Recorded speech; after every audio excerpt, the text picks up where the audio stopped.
I don't know. Let me check. It is. Yeah, it's live. Yeah, sorry guys for those of you who are listening. Slight confusion continues, but eventually we'll learn how to do this stuff. Yeah. Let me I'm pretty also. bullish on X too. It's kind of interesting. Like, if you would have asked me 10 years ago, I would have told you Facebook is the thing. You know what I'm saying? Well, it still is obviously the thing, but I don't use Facebook. Um, do you use Facebook? No, I don't think I haven't been active on Facebook for I don't know 12 years, 10 Right. years.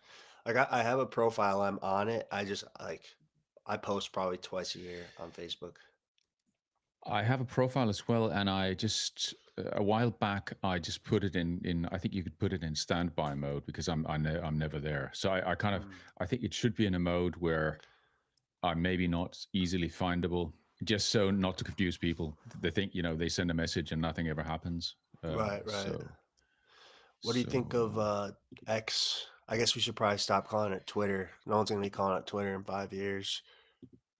yeah, I think we have with X we have some there are some challenges, especially if we're talking about video stuff and live stream and stuff. By the way, for those of you who are listening, I put a link to that should allow you to join us here on Riverside. I somehow it doesn't always work, but it's below the live stream video on my account. So try and click on it and see what happens, and we'll let you join us for our morning talk, morning US time. But what time is it, Goody? Your Eight in time? the morning. 8 in the morning. Okay, good stuff. Good morning, America. Yes, sir. Yep. So I got this, and then I actually got a phone interview at 11 in the morning. So a few hours Nice. here. Do a little Yeah, studying. sounds good. I don't know if you noticed our friend Bruce. He's in ex jail for a week. No He shit. I did was not he notice that. was I saw him on my feed this yeah morning. yeah. He sent me a message, but I think he said some. He said hold on. He said some things which were not allowed apparently. So Says he posted an hour ago. yeah, yeah. It was recent. I don't know. Maybe he's out of Twitter jail. I don't know, or ex jail. But yeah, we have to be careful. And of course, I'm doing an experiment. Maybe some of you who are listening have noticed that I'm posting some let's say relatively light content. The reason I'm doing an experiment now uh, for about I think a month of just posting something which is not controversial or anything You already got called because my out by the account was boot just heel. extremely suppressed. Hold on, what the hell is going on? Um, I haven't had my issues with Twitter yet. I don't really get that much exposure, anyways. But on Reddit, I'm permanently banned, and they will go far distances to keep you banned because I've made numerous accounts and they IP track me. I've made numerous emails, they Nice. track me.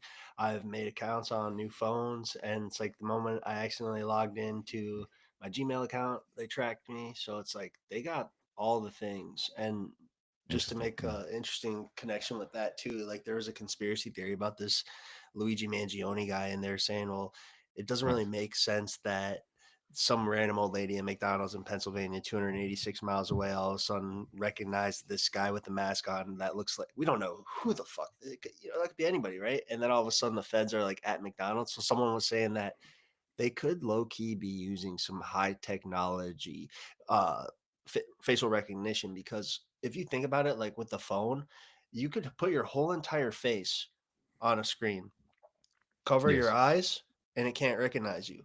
But if it has access to your eyes, your phone can recognize you. Yes. So we don't know what they have. I'm I'm sure just they gonna use do. it. I'm just gonna do this. Yeah. But anyway, Yeah. Anyway, yeah. It's they had certainly up here. I don't know if you know. We had there was an incident at a school with a kid who did some things with a firearm. I mean, I'm just not going to say it because it's probably going to be get us in trouble if I say the word. This is in Anyway, Finland? it was months ago, and anyway, so the guy then runs away, but they find him within 15 minutes, and I think they just found him via the mobile phone. So Yeah, I mean, they picked him up a few miles away, in a spot where I would say, you don't normally even look for people in that spot. So, but they knew exactly where he was. did he have his phone with him? I'm guessing. Yeah, I'm guessing he had. Yeah. Because that's the interesting thing. Like I went down a little bit of a rabbit hole with there, so I can use Reddit, but I can't post on it or comment. So like I was on this like subreddit called Chiracology because there's the gangs in Chicago are just insane. I mean, you hear about the South Side. Well, the West Mhm. actually has even worse gangs. Well, they're all bad. It's the Southwest is terrible, but like these dudes know how to put hits on, and I think they purposely leave their phones behind. They wear ski masks, and then when I look at the Luigi Mangione video, it's like he rode off on a bike. He's wearing a ski mask. I doubt he had his phone on him, so they're doing pings. I'm assuming they can probably filter out, who is here, who is where. I don't know. I don't even know if they necessarily even need things like facial recognition and whatnot.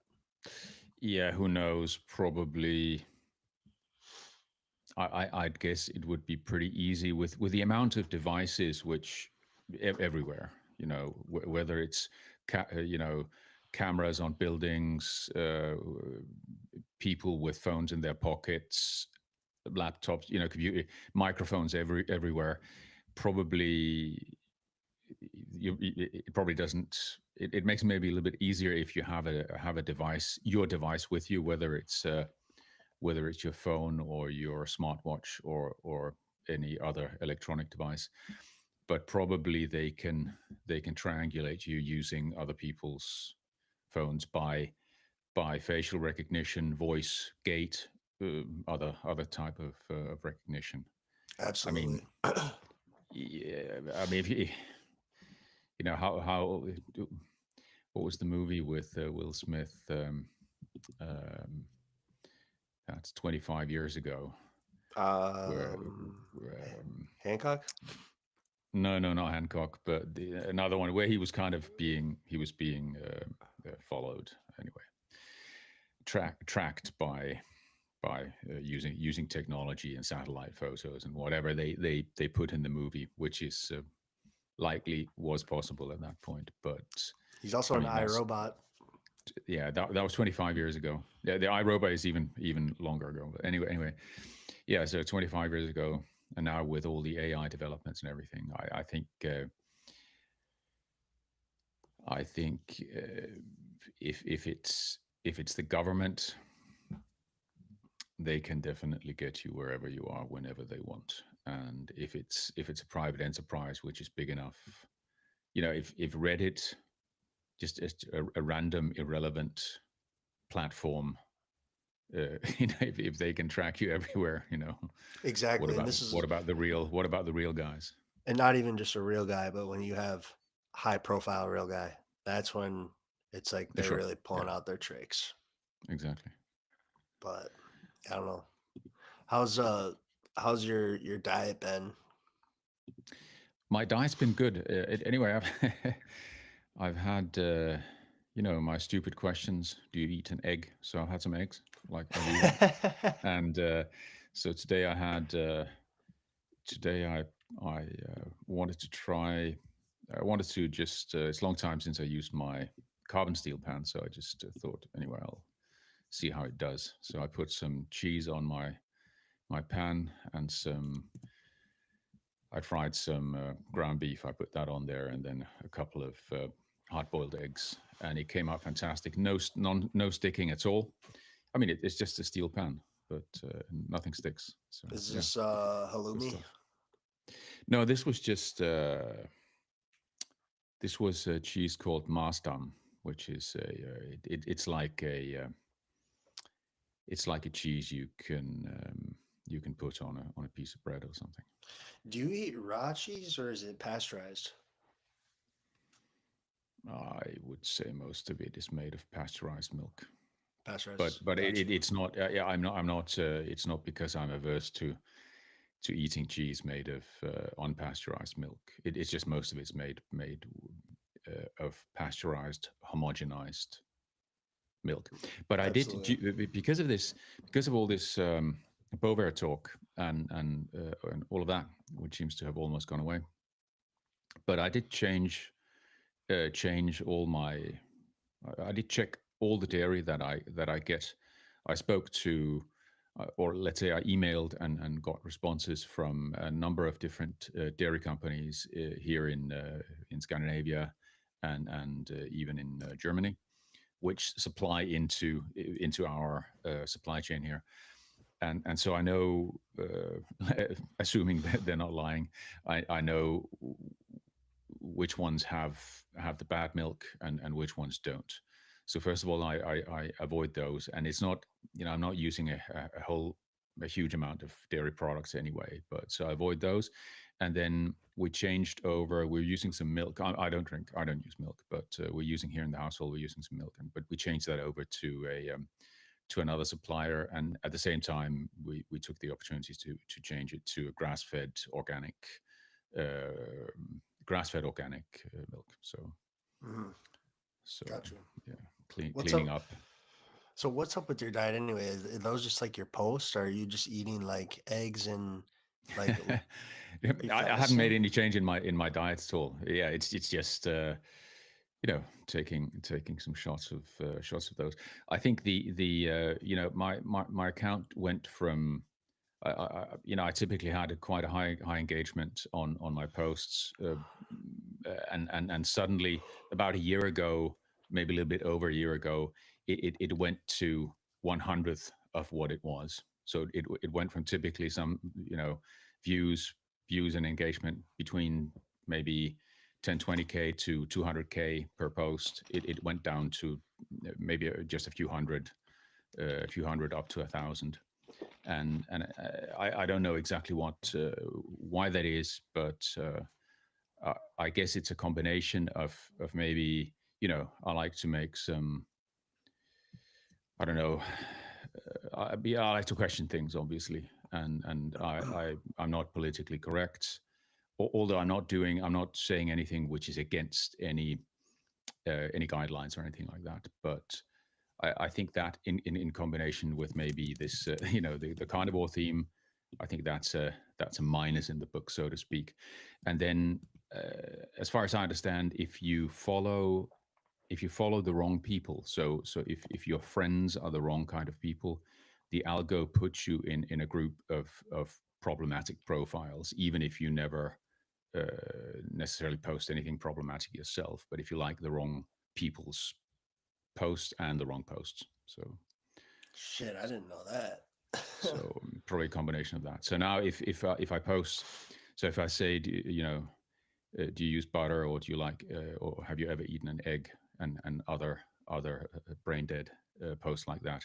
I mean, Mhm. the discussion is not brain dead. I mean, we can have a good discussion based on such a post. Okay, fine. What kind of eggs and how do you, and what kind of butter, and why to use raw milk, and these kind of things. I'm not saying it's for nothing, So what would you but say has like within your rhetoric of the last year, like what has kind of like changed with your posts? I mean more beyond just like your surroundings.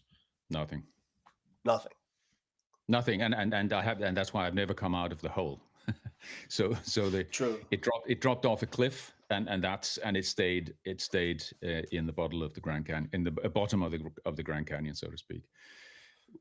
And I'm just kind of thinking that, okay, maybe, is there a way to get back in, out of disfavor of the algorithm, or not? And the point of this is, apart from, of course, it's nice to get a lot of likes and get a lot of interaction. Yeah, nice enough. I mean, if we didn't like that, we wouldn't be on we wouldn't be on here, would we? And to everyone claiming that they don't care what other people think of them, come on, let's be real now. You got if you care about yourself, then Come on. Anyone who says that, I can, the sentiment is understandable, but that's just not true. we do care what other people think about us, but But the difference is when people aren't themselves. Like it's like if it's kind of like if you're doing something wrong, like you're gonna care, like people are gonna judge you and stuff. But if you're doing the right thing, it still kind of sucks. Like if you're doing the right thing and people around you are judging you, but you can still feel that. But sometimes it, it's like you have to ignore it. yeah, and that's an excellent point. I mean, of course, we care what other people say about us and think about us, etc. But not necessarily all other people, obviously. Exactly. So, but my point was that apart from it being nice to have interactions and have engagement and these kind of things, I think the topics, let's say the mission that we're on, you as well, and James too, the mission we're on together, the three of us and many others as well, which is about uh, regaining health, maintaining health, and eating, getting the right nutrition and having good habits and these kind of things. These topics are important topics.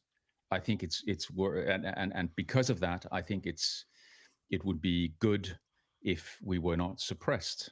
It would be good if the word could come out, and and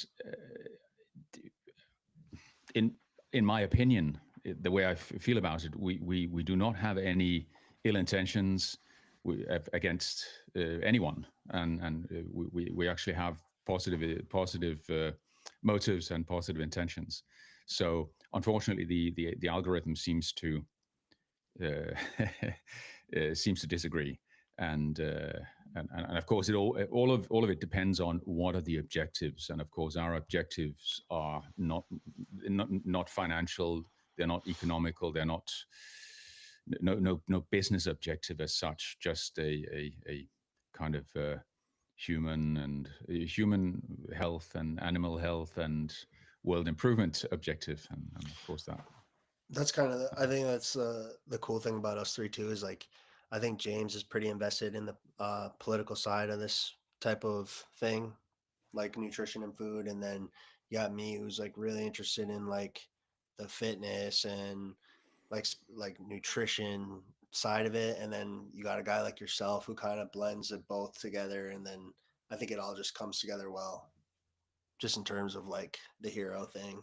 But I guess my point with that is like diversity of thought goes a long way. But also Yes, you need to have like your foundational layers. Like I think we all believe in the common sense of it. I think we're all sure. not really in favor of seed oils and have things in moderation. When you're eating nutrients, eat favorable nutrients like red meat instead of pork.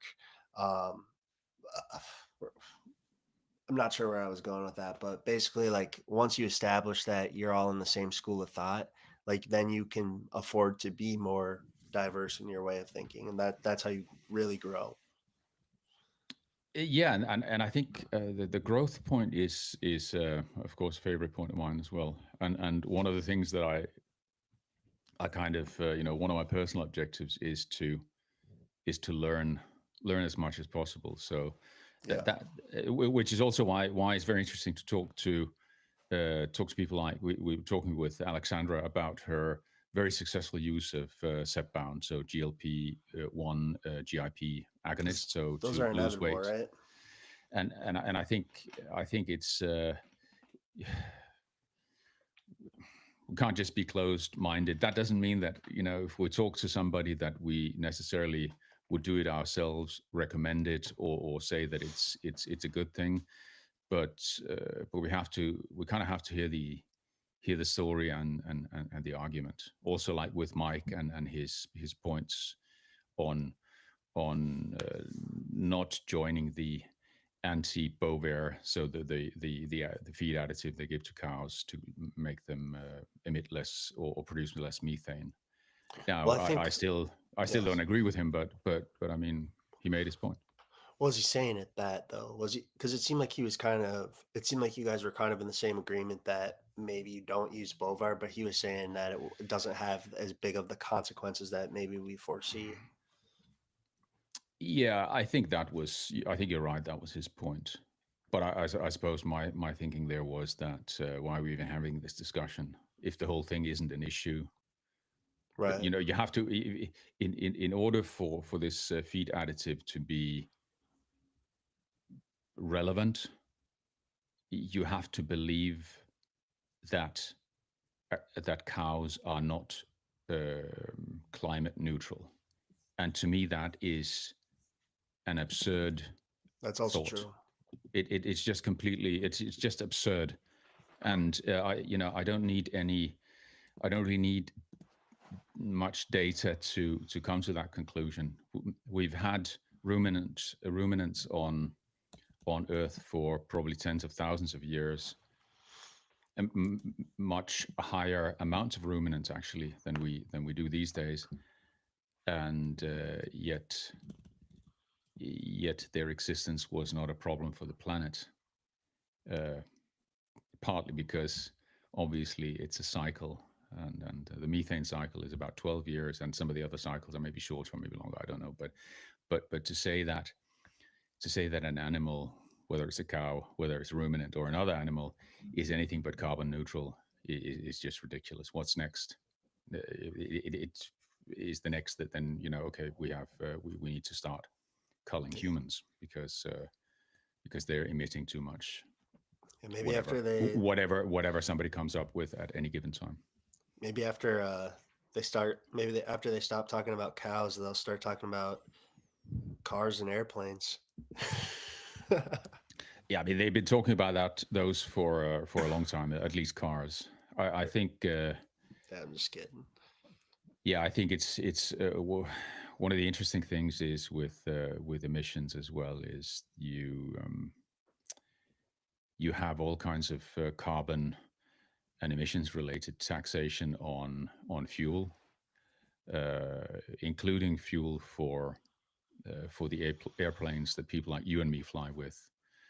But interestingly, there is no carbon taxation on on the fuel if you have a private jet. You don't have this taxation, That's a and really good point. I find that a little bit odd. I don't really find it interesting because it's so fucking predictable. But come on, That's, guys, what the fuck? I mean, that kind of seems like, I don't know if this is authoritarian to say, but like that seems to be like a big weaponizer is like economical warfare and like, from a judicial system, maybe some of the plan is to like to tax some of these things, like you say, like, do you tax what airplanes instead of like farmers, like people that are flying these big corporate planes, or like just from like a food perspective, like do you put taxes on candy bars? Do you put bigger taxes on, soda drinks like Mountain Dew, and then reduce those on other things? I don't know. I'm just thinking out loud. But like, it seems like the way that you solve these is to almost financially come at them or Yeah, maybe. desensitize. I don't know. It's a whole Yeah, shit show. it's a large discussion. Yeah, right. It's a huge topic, but yeah, I think one of the fundamental issues. Uh, I mean, the reason why they come up with all this nonsense, in my opinion, uh, nonsense, is because they need people to pay more taxes so that they can cover more of the increased cost of the public sector. Yeah, right. And I think maybe one of the solutions would be to stop increasing the spending of the public sector by potentially maybe reducing the public sector.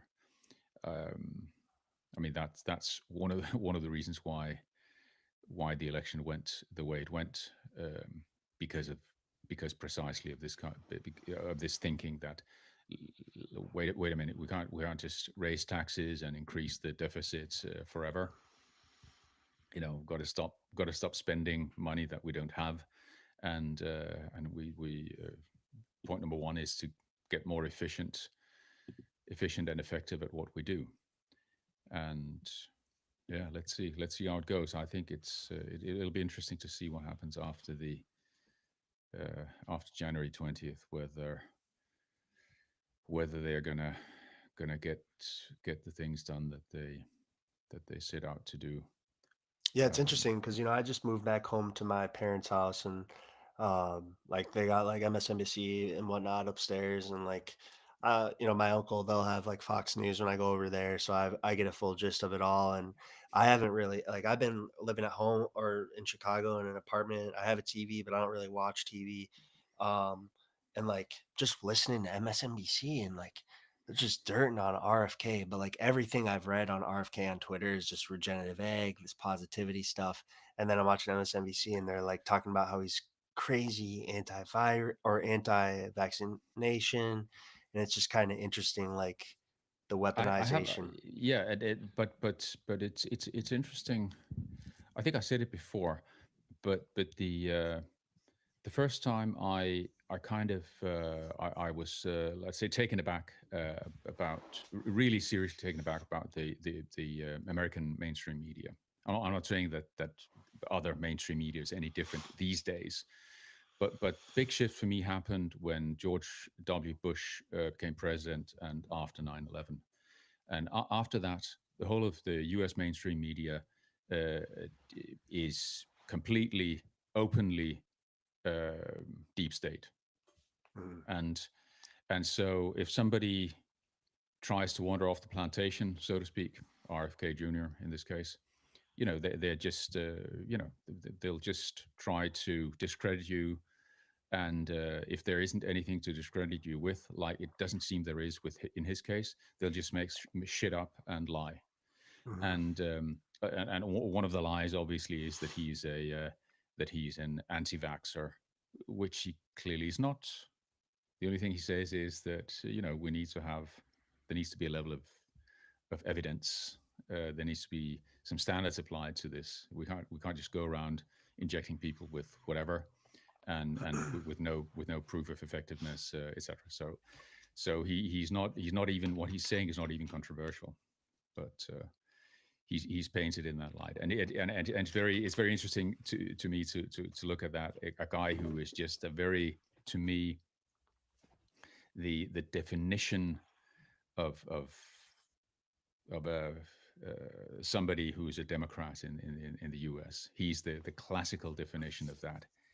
Yeah. Everything he stands for seems to be that, at least what I grew up with, understanding what it was, If I which was a is free speech and debating everything about whatever. So Yeah, right. And he's intelligent too. I mean, it's too bad with the throat obviously, thing, but it is what it is.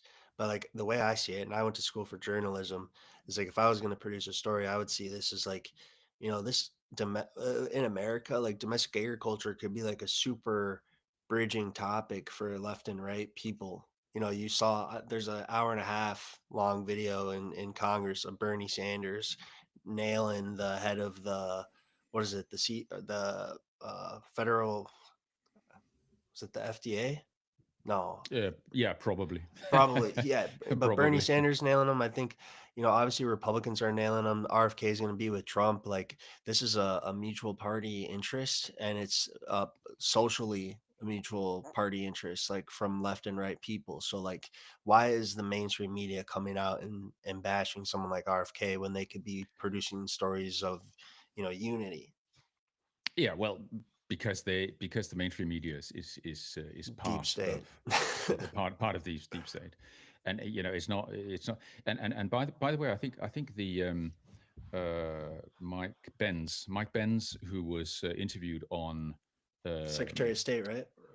No, he's a Or former State Department guy. He was on sorry. Joe Rogan. He was on Joe Rogan, and you look it up.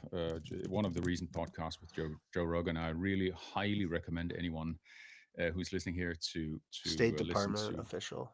Yeah, and he's telling a lot of very, very large, complex story, and in a very easily understandable way. And I think one of the important points that he makes is that, of course, the deep state fundamentally from the outset was not about not about restricting lives of Americans, but for promoting the American interests, the interest of the American empire globally. That's what the deep state the main goal of the deep state was, at least, and maybe still is. And from a point of view of Americans, of course, that's not a negative. That's not a negative objective. For the rest of us who are not Americans, it kind of it might be negative or not. It's not super simple to say, but that's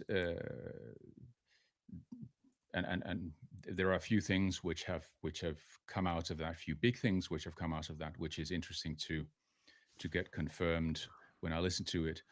One thing is NATO, obviously, and another thing is the EU, and both these organizations are very much in the interest of the US.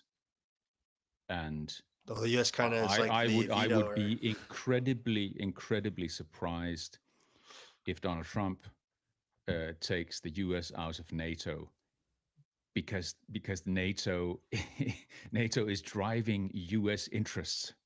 It's not it's NATO is not driving European interests, or, maybe randomly, but fundamentally it is made it's one institution which is there to take care of promoting US interests and making sure, like in Ukraine, making sure that in this case that energy interests are taken care of. It's a competition about energy supply with against Russia, and these regions in Donbass, which the Russians want to take over. That's where the natural gas is.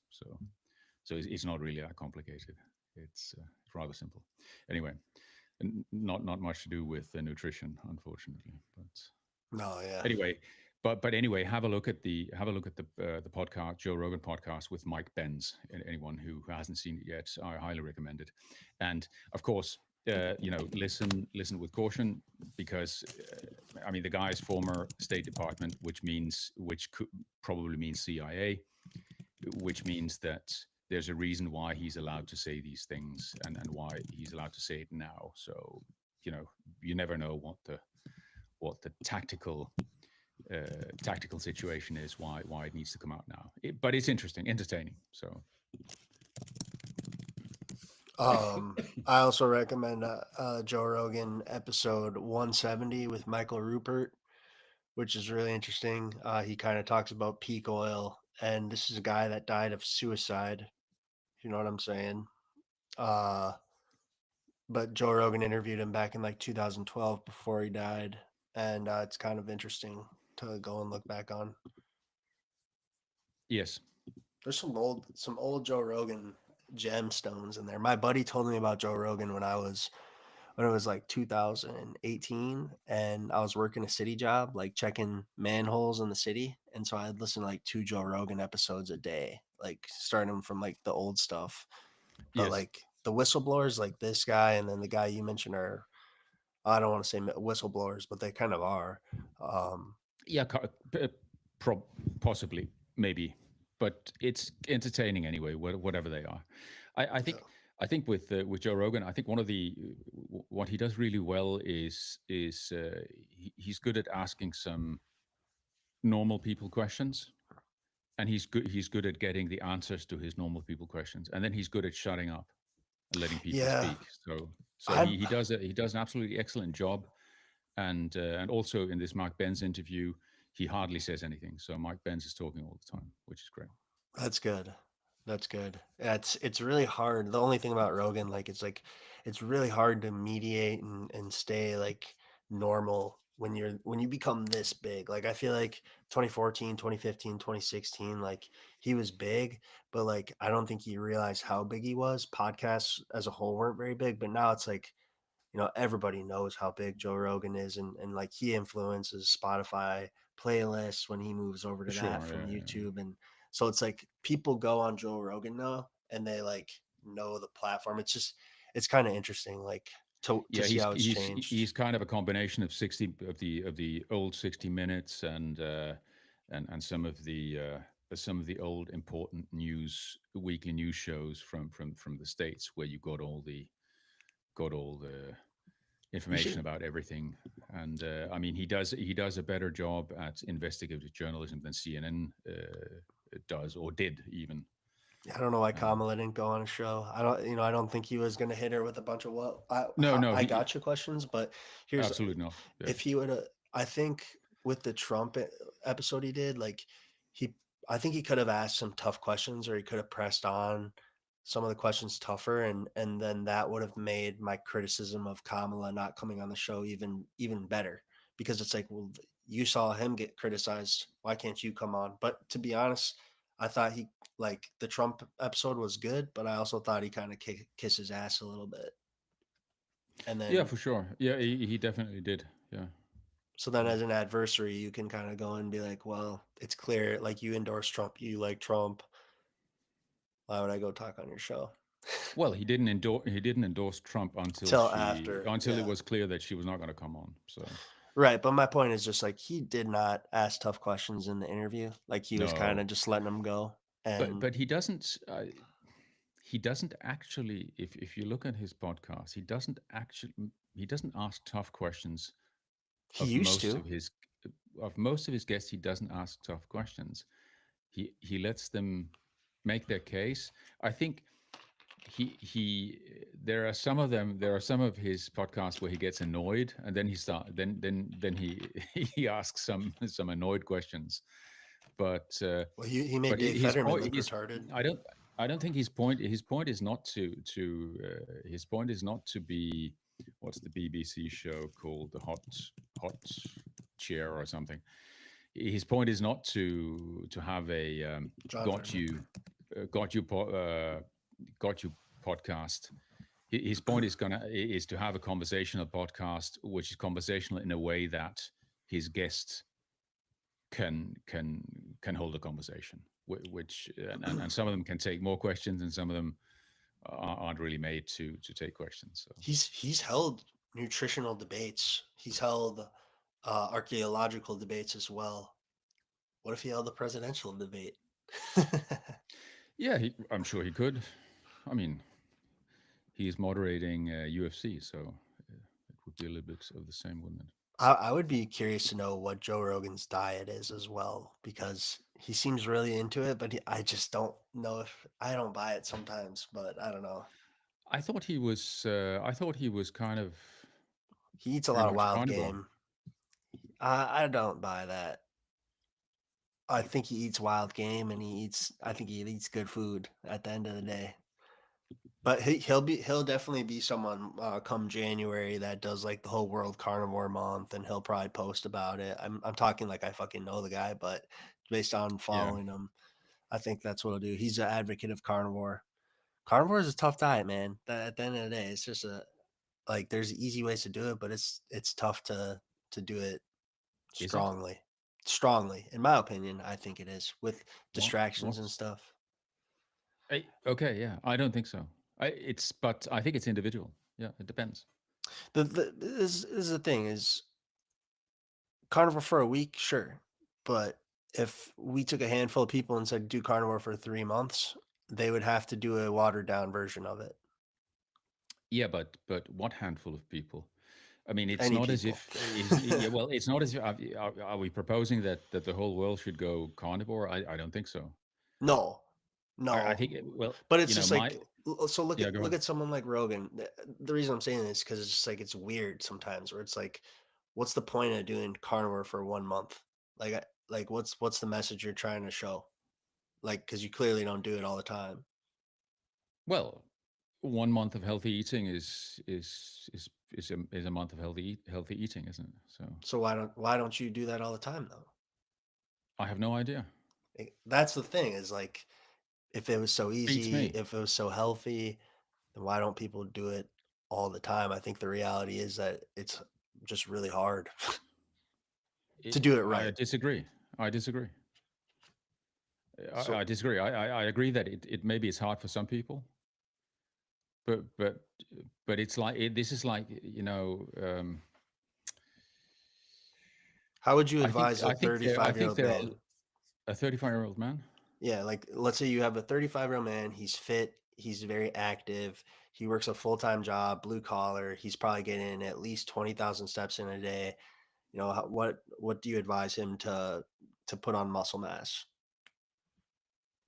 Lift, heavy lifting. But how do you eat enough food? What do you mean eat enough food? Because What is because this to me question? it's a bullshit, because it's bullshit. Like if you don't, because I'm like I just use this as the grade 8 measurement with Yeah, calories, right? but what do you have problems eating enough calories if you're carnivore? That's nonsense. Not me, I don't, Yeah, but and not me either, everybody, and not anybody else either. What? You I just eat think a more lot of fat. people do. I think What? people, but What? think What about the it hell though. are they eating then? I mean, this that doesn't make sense. That makes no sense. Makes no Okay, sense at all. let me re-ask the question. Can I re-ask the question? You could, yes, you can. If the year was 1750, what are people doing on carnivore? How are they doing it? I have no idea. Because you don't have marbled meat. I'd say butter. Did you have butter? When was butter invented? I just don't even know. Long time ago. Yeah, butter's an old one. Pork, It's an old one. salted Don't food. worry about that. I'm gonna look. I'm actually curious now. 9,000 years old. True. Yeah, it's not a problem to get enough energy on carnivore. It's not a problem to get the hormonal growth impulse that your food provides, which by the way is rather small compared to the muscle impulse you get from actually doing heavy lifting. But the food certainly plays a role. But you will get a very clear rise in insulin when you eat enough protein. So yeah, For sure. Do you think butter? carnivore is pretty good. Yeah. Do you think butter is something that has been, like? What do you think? I feel like, I don't know. Sometimes I just wonder about the butter in the United States compared to in Europe. In which way? Um, I don't know. I just like, if you're thinking of like something like tallow, like that's not really altered that much, but like, I would never even question if I got butter from a farmer, but like to go to a store and you have a national company that does things all around the states, like what's their processes look like?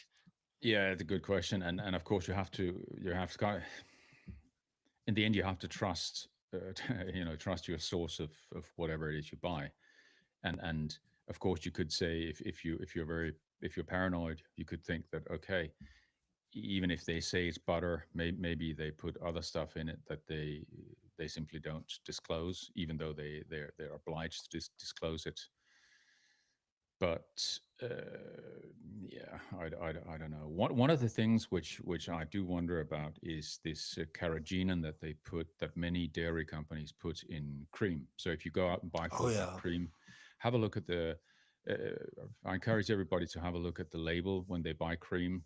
Make sure that they get the stuff which just doesn't have carrageenan in it, because carrageenan can upset your gut, get leaky gut, and all kinds of things. So you can get upset stomach and all kinds of problems. So when you buy cream, make sure it doesn't have carrageenan, and it's very typical to that it's in ice cream products as well, and many other things.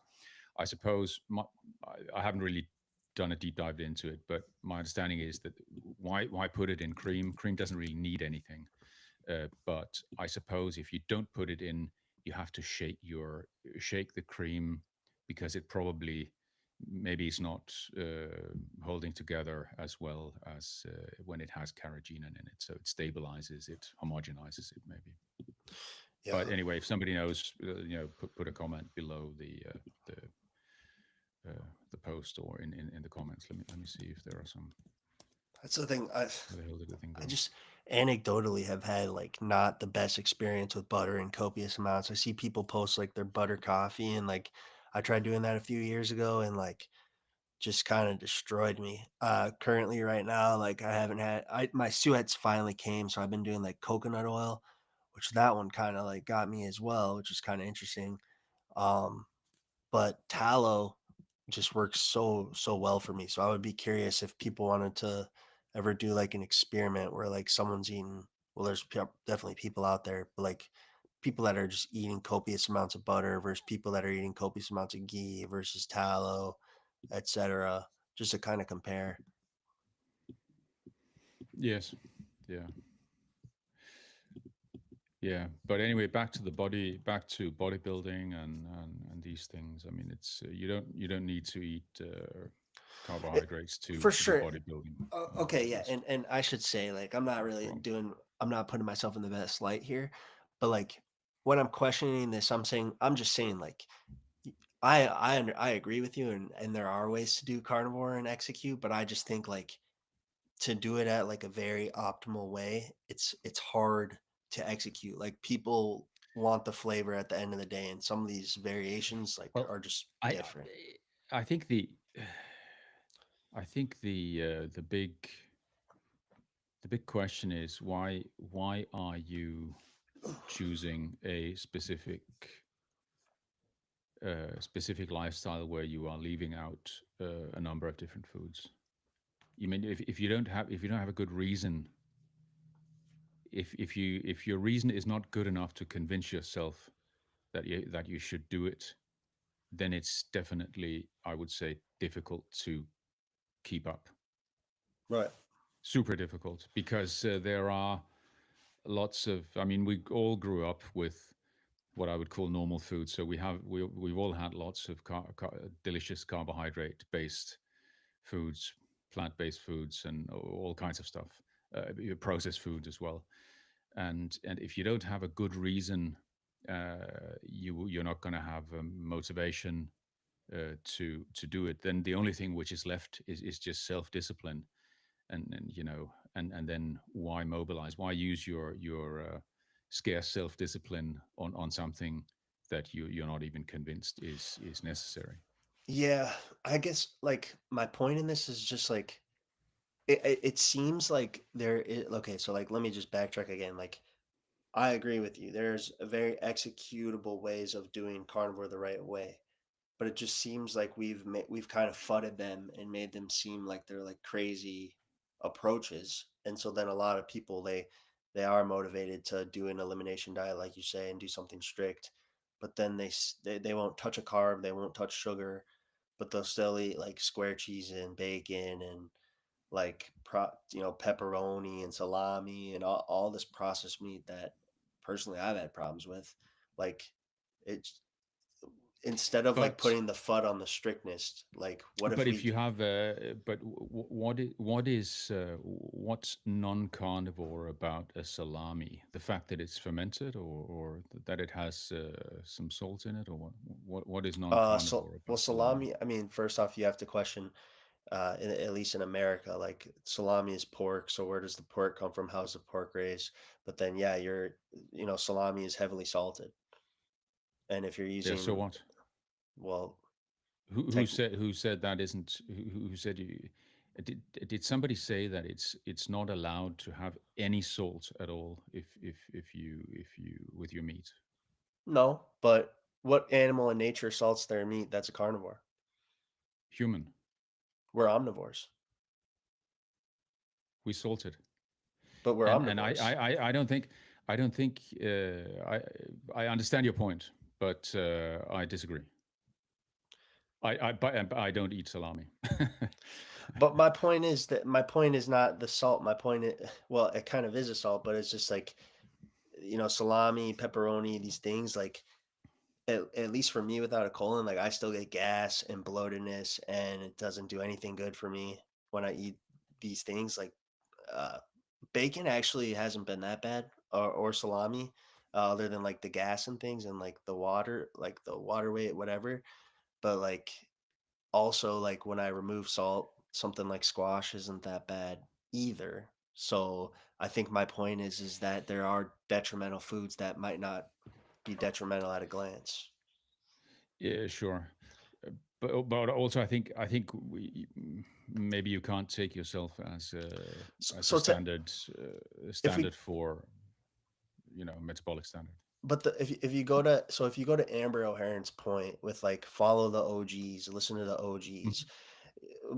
I almost feel like having a looser barrier to entry has actually hurt the stricter variations. And now if you go on the carnivore community and you just scroll, it's a lot of loose. I mean, you see like good posts and stuff, but there's a lot of posts. Like I'll see someone post a fucking large pizza made of cheese. Do you actually think that's healthy? Like, no, there's no way. Like at Tastes least in that great. amount, and Yeah, and I saw a guy, he posted something about an egg yesterday and even today. oh, is his name Santa Claus? Yeah, that's him. And but I'm but not I'm sure. I'm not sure an egg is carnivore according to Amber's, not Amber's, but according to the historical way of doing it that she's talking about. all, but Which all, and I agree with her point. I'm not disagreeing with her or your point, but I'm just saying that I think an egg would be carnivore personally. Why would an egg be yeah, Why wouldn't it be?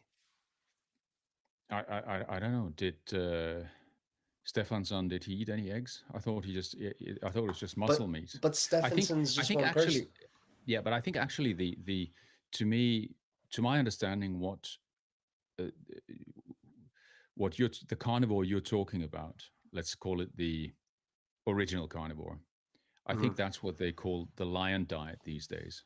That's what Michaela Peterson calls it: beef and Yeah, so it's salt. just they've just changed the terminology, and so what? You know, language evolves, and No, I don't the think things so. evolve. No, I don't think so. I think the language doesn't evolve. carnivore language evolves. Language evolves. What I'm saying, I think the carnivore diet has a place, and like, so I was banned on Reddit, and like, I think I I think Now we're getting to to the reason. no, this isn't no, that's not why I was banned. But there's a girl on here on Twitter that is a moderator of a carnivore community on Reddit, and like she does a good job of keeping Mhm. it strict. Like I got banned in Yes. 2018, so like the diet is always made strict. Michaela Peterson just came along and made her own thing. She didn't go and reinvent the carnivore diet. She created her No. lion diet of just eating beef. My only point in this is that it seems by having a lower standard, it has affected the strong standard as taboo. And I Yeah, think but does it? it begs the question of, do you Yeah, help more people with the strong standard, or do you help more people with the lesser standard? with a with a carnivore which allows you to eat eggs and cheese. This helps many more people because in the current society, because the problem is that people are fat and sick, and if you want to unfat yourself, it's best if you can do it in some kind of whatever kind of way that doesn't destroy you in the process.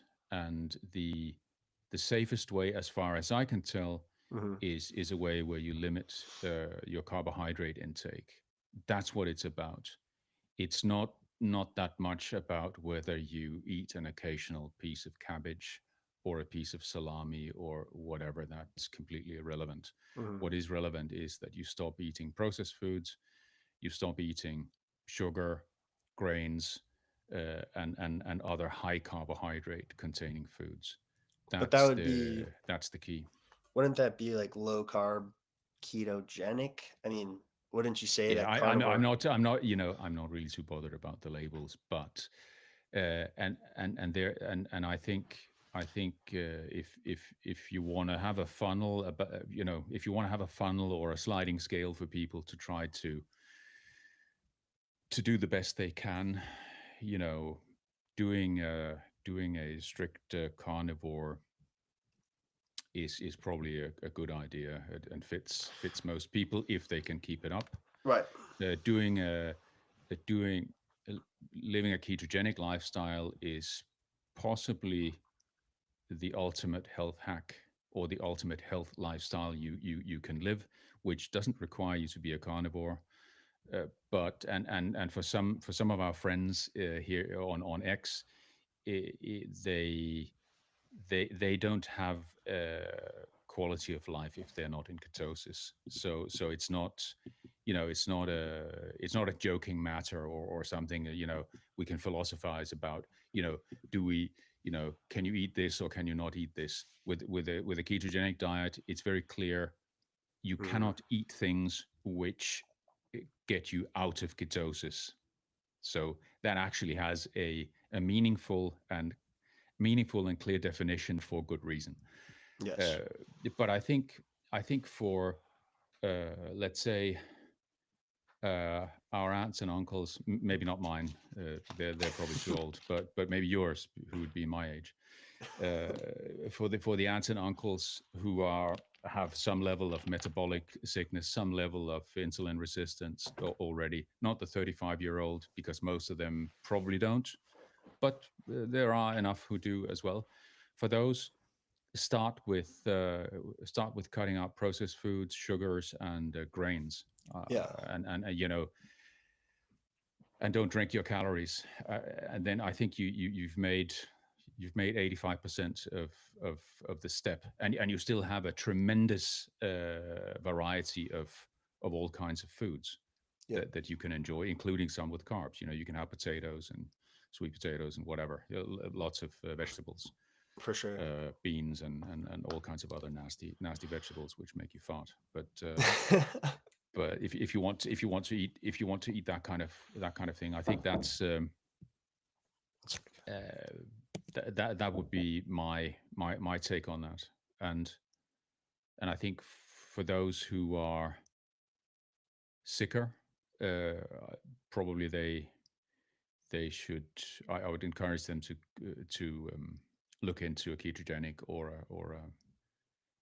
some version of a carnivore diet. I don't know if we lost Goody. Did we lose you? Are you still there? Can't see you. Let's see if he comes back. Sorry about that. I was talking to my dad. Ah, okay. Yeah, I can hear you now. Oh, there you are. Yeah, yeah. So cut out the processed foods, the grains, and the sugars. Start with that. No liquid calories. Uh, Yeah, and I heard that. and also, there's something strange with your. I can hardly hear your. Can you hear me now? Yeah, I can hear you, but very faint. What in God's Is it name have me? I done? Yeah, now it's working. Yeah, better. So I think too, with what you're saying, like it gets complex with like something like Twitter, right? Where it's like you have Meathead and whoever made this carnivore community, and it has like 15,000 people or whatever, but Yeah, 21. there's not a ketogenic community, there's not a low carb community, so everyone kind of bunches into this community. Kind of begs the Yeah, question of I think because it was the right community name at the right time. So yes, a lot of people comes in there, and I think Meathead himself also does various experiments which are not carnivore. By the way. yeah. So I guess the question is like I love experiments, I love variations. It's just I almost feel like we need to create a community where like everybody can be on the same page, but like I just think sometimes the definitions should be strict. So it should be like you say like language is evolving, but like everybody's calling themselves the same thing and doing some people do extremely different things that are like questionably this, you know what I'm saying? So I think Yeah, sure, you sure, gotta but just come on, it's just we're just that's life, isn't it?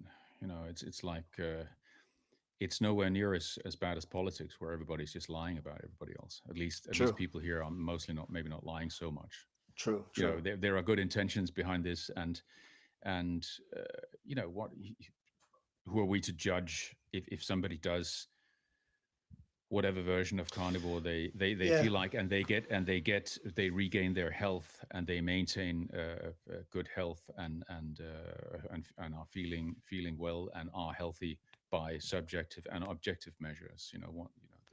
I don't really see the problem. I think absolutely. the problem is, if there are a number of people, or maybe a group of people, I don't know what to call it, but if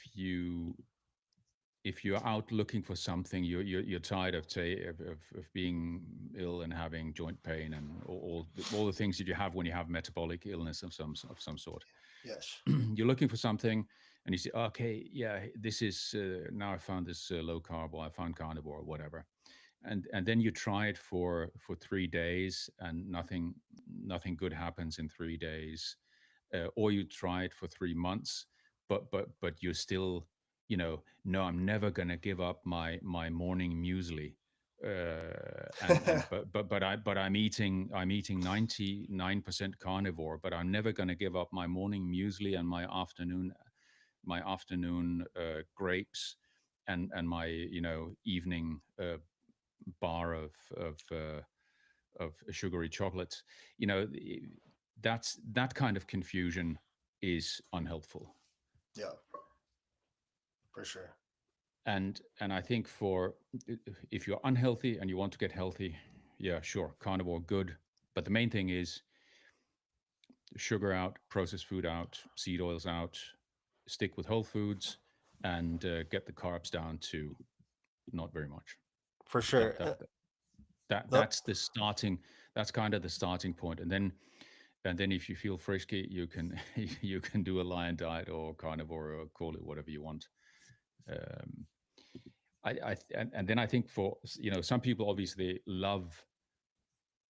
Some people think that they need variety because they maybe they have some psychological issues or something. I'm not saying I don't have psychological issues. That's not the yeah, point. But yeah, but yeah. but I don't have the psychological issues, which means that I need to have 15 types of different food 15 times a day.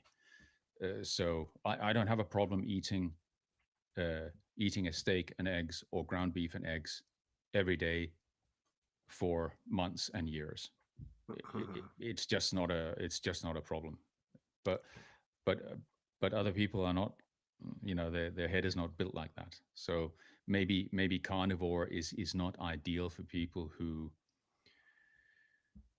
for whatever reason, think that they need variety. So, in other words, for those of you for whom it's important that eating and food still maintains some element of entertainment, probably a strict carnivore diet is not is not the ideal one.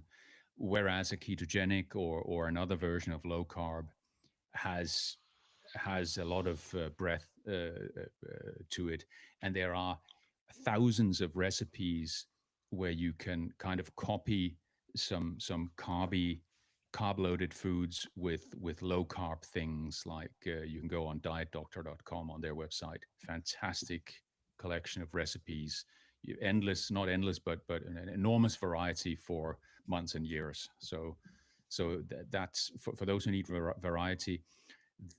That's actually quite an easy way to keep variety and to achieve health goals, um, in a good way, and it's not going to cost you more money either than all the normal eating. I say, I got to plug it salt free as well. Yeah, this is.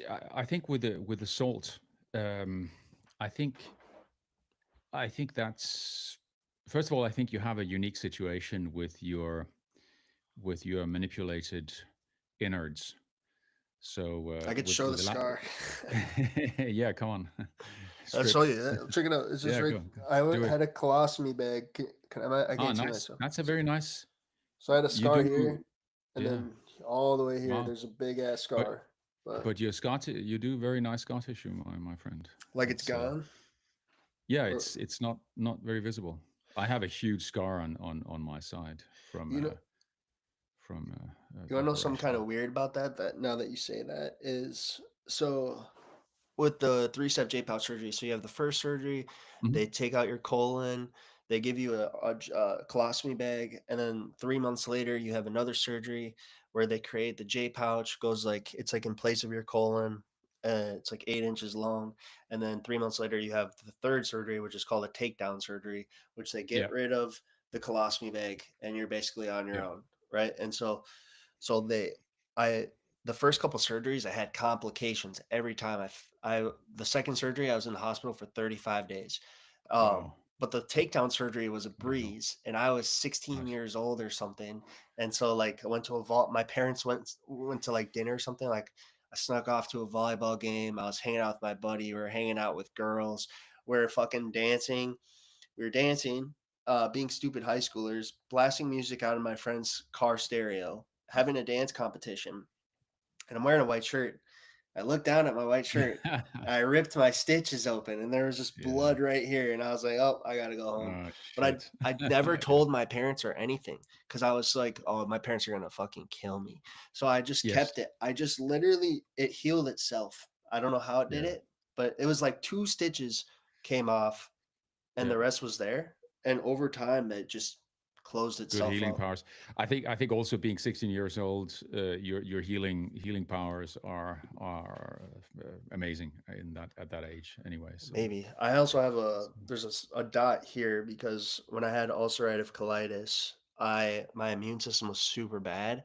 I got the chicken pox when I was 14 years yeah, yeah, old. yeah, yeah, My mom is like, "Oh, it's just a rash. Take a oatmeal bath." I'm taking an oatmeal bath wearing yeah. fucking cooking mitts, and I'm like, Yeah. "Mom, we gotta go to the hospital. I think I got chicken This isn't pox." working. It's This not isn't working. working. Yeah. Yeah, no, she did her best, Yeah. but uh, but yeah, with this anyway with the salt, I think there's Yeah. I think we can and we should keep talking about the salt issue, but I think there is probably quite a large um, what do you call it large variety in how much or how little salt is the right amount for different people. Well, yeah, it But just seems uh, like the but I, salt. but I but I think sorry, just one thing. But Yeah, I think one of the things over the last few decades, the enormous amounts of water that we've been told that we should drink every day. I forget what it was, but what was it, a gallon or a gallon and a half a day or something like that, whatever. yeah, I think one of the problems that some of the problems that we face with feeling dehydrated, with having cramps and all of these things is because many of us probably we just drink too much water in whatever form, whether it's in the form of water or 17 cups of coffee or tea or a combination of those. You just flush everything out of your system, and that's not a good idea. So yeah, you have to drink enough, but there are limits, and I think that one of the biggest reasons for being dehydrated is because you drink too much water.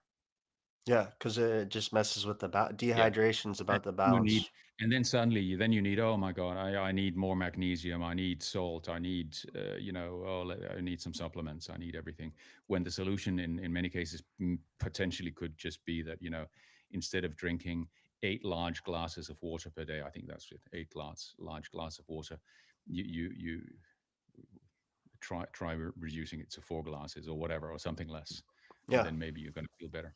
we like there's something about us as humans, like if you look into it, like we're just extremely good at storing water. So like that's why fighters they say, "Oh, he looks dry, he looks dehydrated," like before a fight. But like if you have a lot of sodium and a lot of water, like you can just store it everywhere in your body. But in Yes. like with the obesity crisis, it makes me wonder like I just think, like, with the completely zero carb diet, like, something like salt, I think might not be as detrimental. I haven't tried that in a while, but with carbs, it seems to. Like, for me, I'm a high fat person, so I eat a lot of fat. So if I just have one cheat meal where I have, like, even, like, a potato, a lot of fat, a lot of salt, I'll gain, like I could probably gain, like, 10 plus pounds within 24 hours. Yeah, and I think I suspect that your lack of large intestine also plays a role there, and maybe some other factors as well. I 'Cause if for me, if I do a cheat meal, if I eat a load, I've done with my CGM when I've had a CGM, I've done my so-called experiments where I've had like 4 Snickers bars and oatmeal and all kinds of things Yeah. at the same time. It doesn't matter what I can eat 3 kilos of carbohydrate. I'm exaggerating, obviously, but Mhm. I can eat an enormous amount of whatever, including a lot of carbs and fat and everything. I'm not going to gain anything. And if it's salted, yeah, maybe my eyes are slightly a little bit more swollen the next morning, but it just doesn't make a huge difference in my Yeah. case. But What I what in I've the short term, noticed, in the short term, what I can say for certain is if you combine starch, fat, and salt, and probably protein, you can get massive quickly. Because my example is I've eaten yes, popcorn, I've eaten wild rice, I've eaten masa flour, and I've eaten potatoes. And I've eaten them all free of salt, and I haven't had like a fluctuation. But another thing is like if you make a bowl of wild rice and you put a shit ton of fat in it, say you put 1,000 calories worth of fat in this bowl of wild rice, you're gonna be stuffed halfway through the bowl. But if you salt it up and then you eat that bowl of white rice, you're probably gonna go back for a second bowl. And like it's just interesting how like yeah, that I think works. that's a good point. Yeah, have fun eating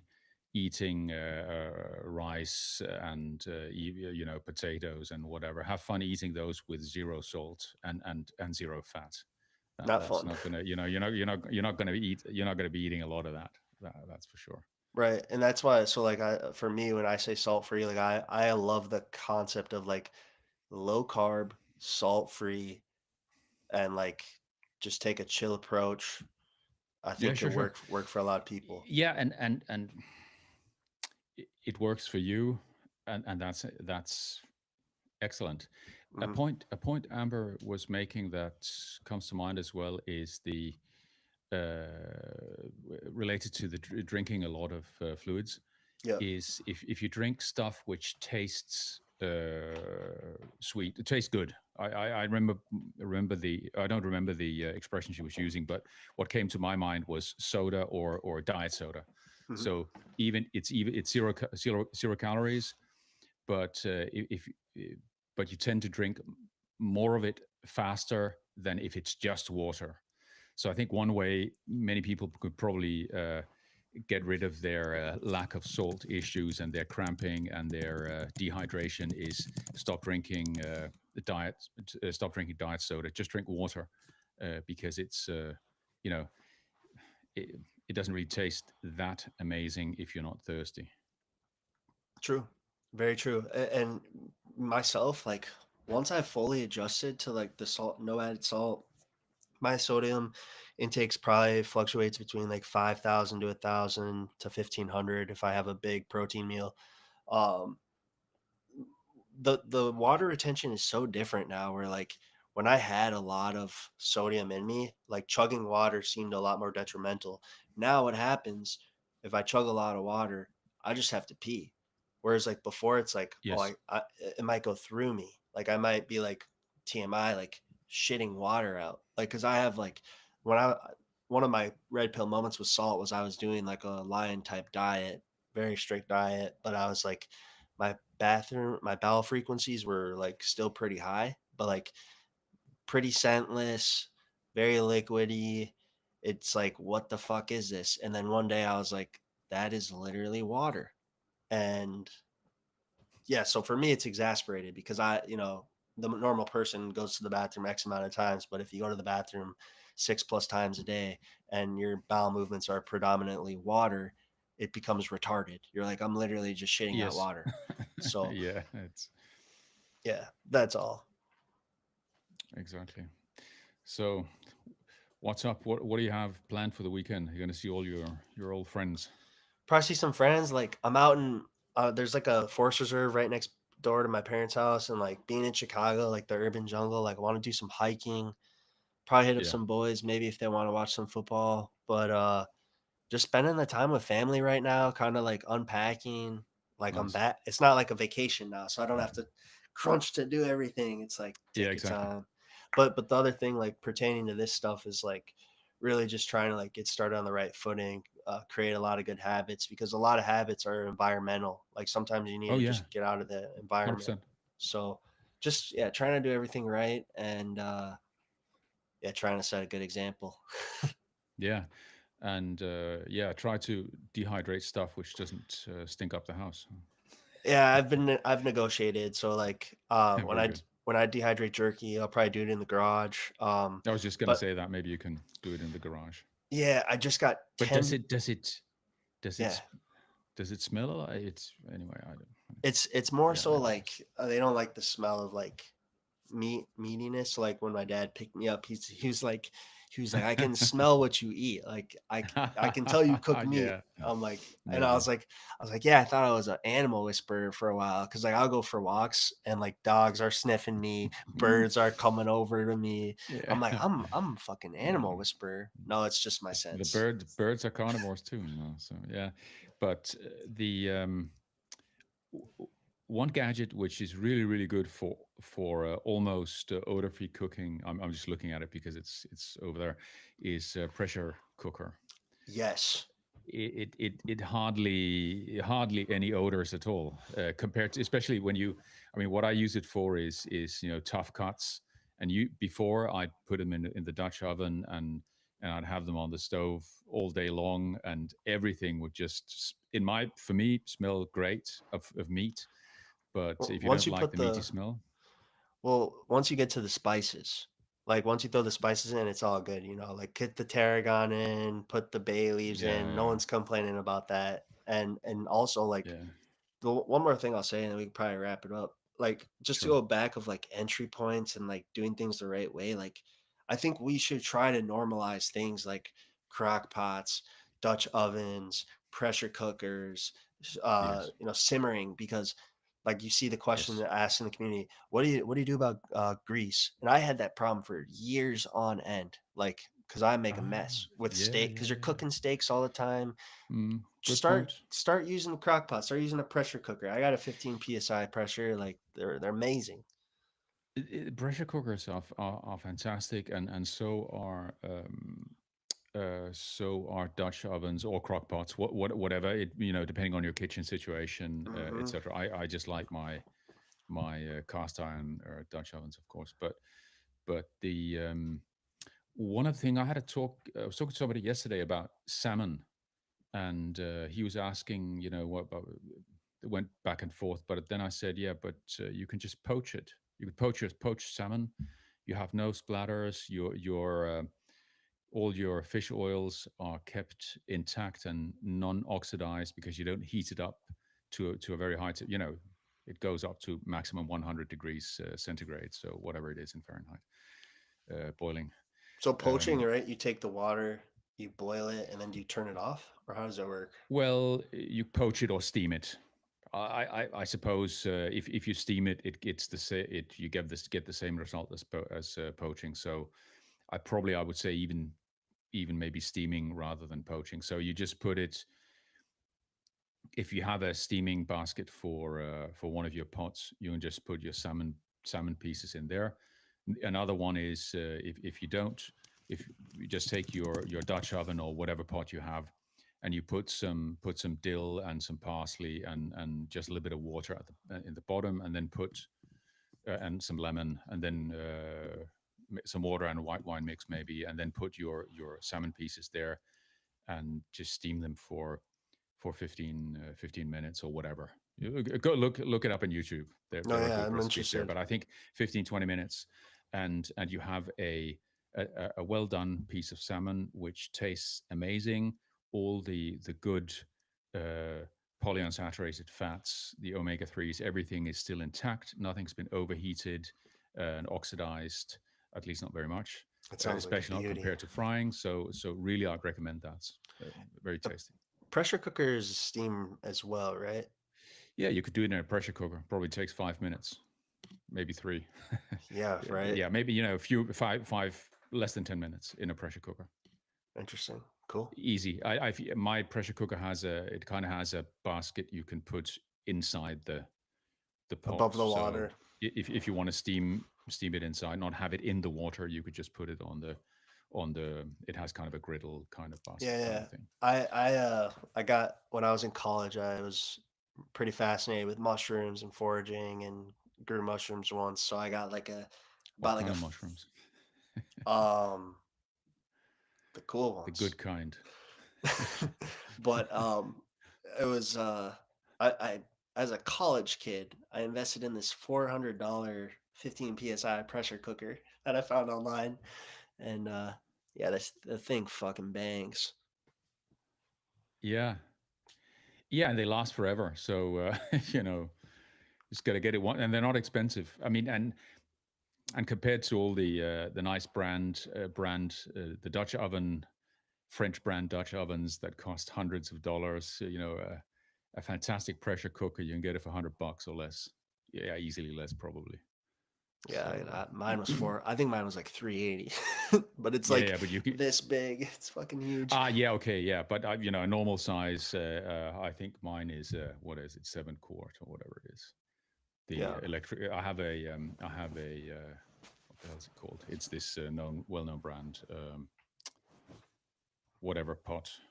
Yeah, I forget the name. But dope. what's it called? Instant Pot. Hmm. Instant Pot is the brand. They made it's electric. Yeah, Instant But Pot. I've heard you of can them. you can get a stovetop one for $75 probably. Yeah, so I think Instant Pot stove top ones like they do like up to 12 psi, right? Is that what yours goes up to, or what's yours goes up to? Yeah, probably. I'm not sure, but it works. For sure. It, Mine, it's an amazing. It's an affordable and amazing piece of equipment. You can do all kinds of stuff with it. So yeah, no, I wanna get into canning and kind of figure that out, but I just haven't done it yet. yeah, So I'm at the fermenting stage, no canning. So I just have that's a cool. ferment going all the time. I'm kind of in vinegar stage. So like I found this website of this guy who makes like cherry vinegar and blueberry vinegar and all that. So I kind of want to try that out and like maybe see if I can cook something up with that, like for a But you know broth. fermenting, home fermenting, it kind of appeals to my minimalistic side. I'm not really a minimalist, obviously, with 18 frying pans behind me, but the minimalistic side of myself. It, the only thing you need for most things, let's say if you have cabbage, want to make sauerkraut, you only need cabbage and salt and a vessel. Of course, you need a vessel to for the fermentation to take place. Cabbage, salt, vessel, thyme. Fantastic. No vinegar, no Yep. sugar, no nothing. You know, just salt and the ingredient. I think that I find it fascinating for some reason. So simple. It is so simple, but so delicious. Yeah, I really like the taste. I don't really need it. I think, you know, some people say that you should get it. I mean, I'm a obviously both a fan and a follower of Dr. Sean O'Mara, who is very much in favor of ferments. So so it's with his permission I've added ferments to carnivore. I'm just joking, but yeah, he motivated me anyway. Dope. All right, That was a good chat, man. Solid hour and a half. good chat, and yeah, and I think uh, we have some interesting people coming up on our serious podcast, on the one where we talk with other people and ourselves, and of course we're always interested in talking to interesting people, including people who have a different opinion than ours, or who have a different lifestyle than ours. Uh, I think the key or some of the key things that we require to have a good talk with anyone is a constructive mindset and an openness and willingness to learn. Uh, we're not really there's not much value in us talking to zealots or angry people. So if you're not angry, if you're not possessed by the devil or otherwise angry, and you have an open mind, you know, feel free to get in touch, and we can talk about nutrition, lifestyle, food, good habits, or other things related to living a meaningful and good life. Yeah, for sure. I need to get back with the fasting and all that shit too. So hopefully some things to show. Yes. Yeah. Anyway, my thinking is by the way, fasting is I'm not going to do a fast now. I just had my plasma donation day before yesterday, and I did some fasting from Saturday to Monday. So I did 48 hours. I didn't do 72. Nice. I just got really very hungry and persistently extremely hungry, so I just had some food.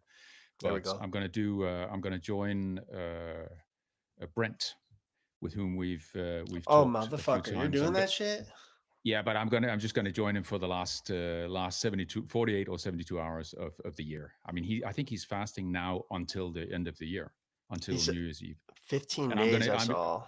I'm gonna join him for the last 2 or 3 days. Is what I promised. I think, yeah, 2 or 3 days. It'll be good. I'll join you. But it's not that I'm not anorectic or anything, but I don't have that much extra body fat, so I can't doing 15 days is not uh, optimal for me. So 2 maximum 3 days is what suits my current body fat percentage, Gotcha. I think.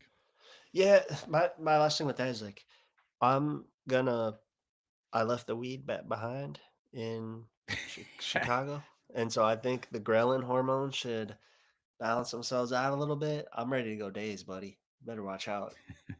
Very good. Sounds good. The weed. Yeah. I've never smoked weed in my life. Well, there's no need and to and, then. and yeah, but this is it's a little bit strange because I grew up in Denmark, from Denmark, which is Holland, or Netherlands and Denmark. When I was young, they were the two weed countries in Europe. Oh, weird. Yeah, even though was not legal in Denmark, it was de facto. It wasn't pursued, so you get it everywhere. But I never smoked weed, so Hmm.